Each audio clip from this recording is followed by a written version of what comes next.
Compartimos en este tramo de punto de partida un fragmento del documental sobre el arquitecto y urbanista César Carli. Vamos a escuchar a César Carli hablando acerca de lo individual y lo colectivo, una reflexión sobre la sociedad actual y sobre el darwinismo social como filosofía, cómo impacta en los distintos estratos de la sociedad.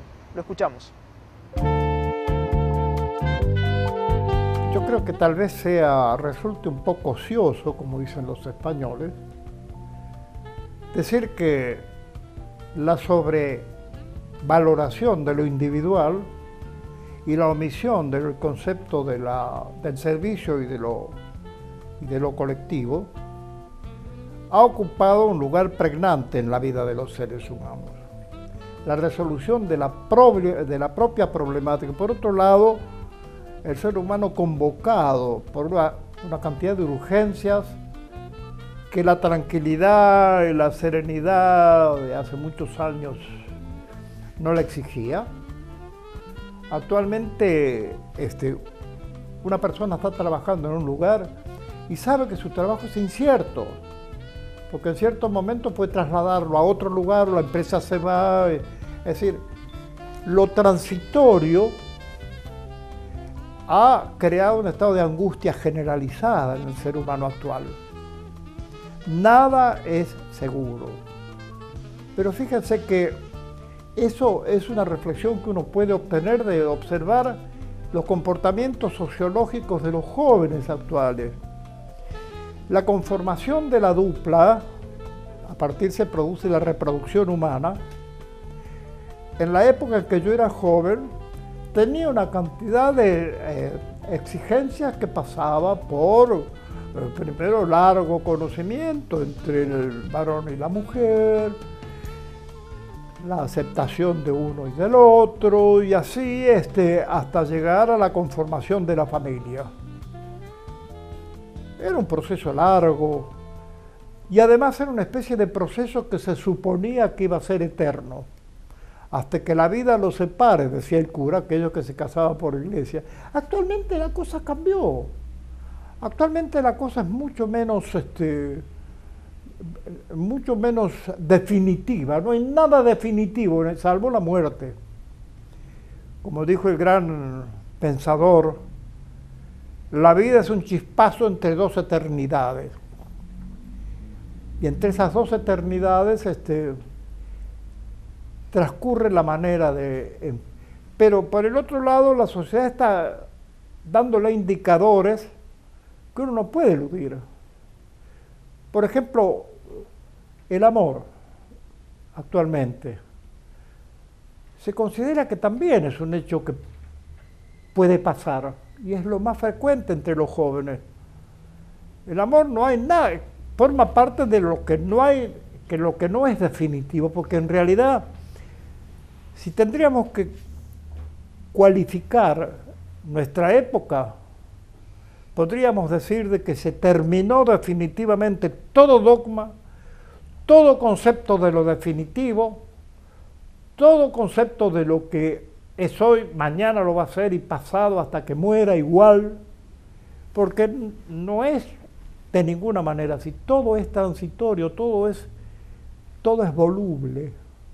Esa volubilidad también se da en las relaciones humanas. Las amistades también carecen de la vieja solidez de antaño. Todo pasa a ser considerado lo susceptible de ser cambiado. El amor, desde luego. Los jóvenes actualmente se unen y siguen unidos hasta que permanece el amor. Y cuando ya no hay más amor, entonces cada cual toma por su lado. Hablo de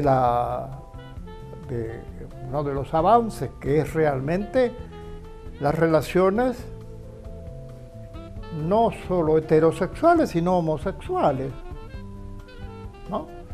Es decir, todo lo que relaciona a los seres humanos entre sí pasó a ser un hecho transitorio.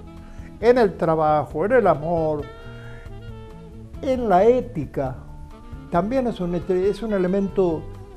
Yo soy buen tipo, pero si se me da la oportunidad, no sé, si yo no sé. Es decir, toda esta suerte de relativismo es lo que constituye el eje que, conjuntamente con la búsqueda afanosa de ya no de la supervivencia,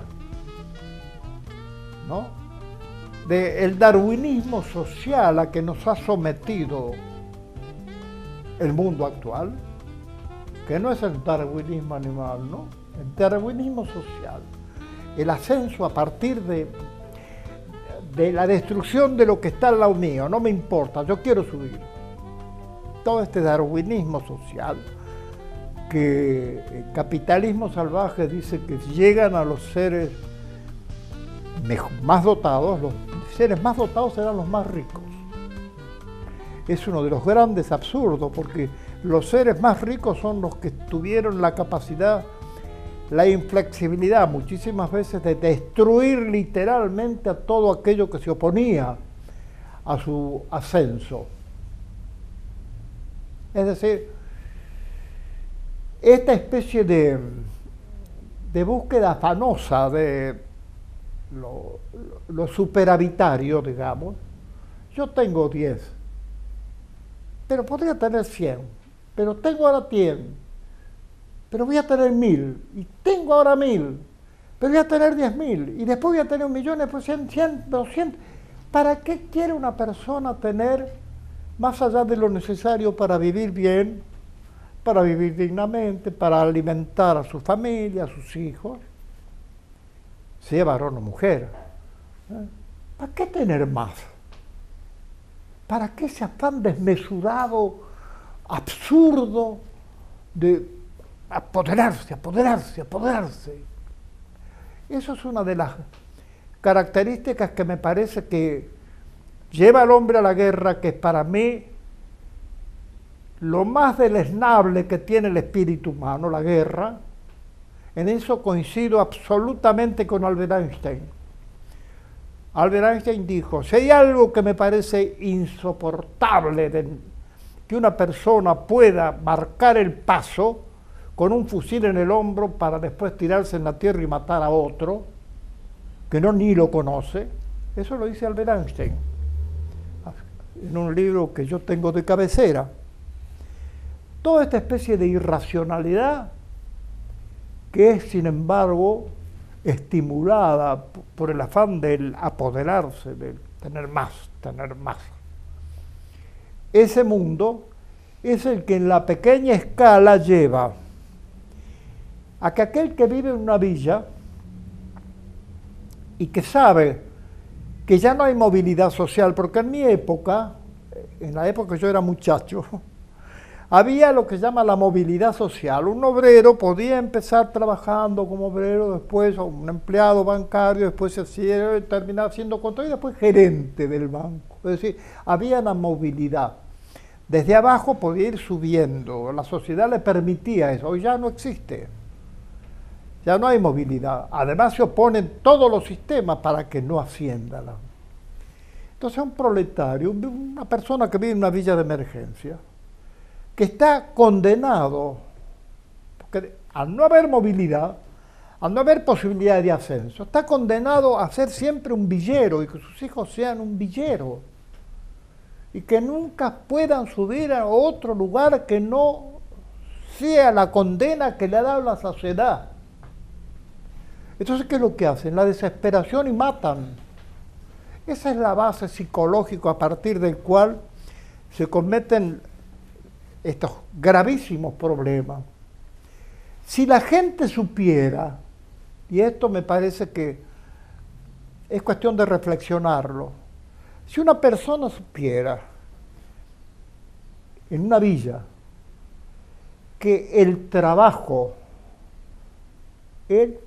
no quiero hacer, digamos, esta especie de reflexión tan reiterada, que el trabajo puede dar la oportunidad de hacer un salto de tipo cuantitativo de la persona que está abajo y poder ir como escalonando hasta llegar. Yo conozco, por ejemplo, en la época que yo era muchacho, el padre de un gran amigo, que íbamos a jugar a la pelota, al bolo decíamos entonces, ¿no? Íbamos a jugar al bolo. Había empezado a ser el cambista de los trenes. El cambista es el que empalma los vagones. Es el cambista que va de noche con un farol, etc. Había llegado a ser el vicegerente del ferrocarril francés. Había ascendido, había habido un proceso de ascenso. Eso ha desaparecido. El pobre nace condenado. Y eso, que nosotros respondemos a un dogma religioso que es el catolicismo, que no es cierto tipo de protestantismo, porque para los católicos el que está a la diestra del Señor son los justos y los pobres de espíritu. Para ciertas religiones protestantes, el que está a la diestra del Señor son los ricos.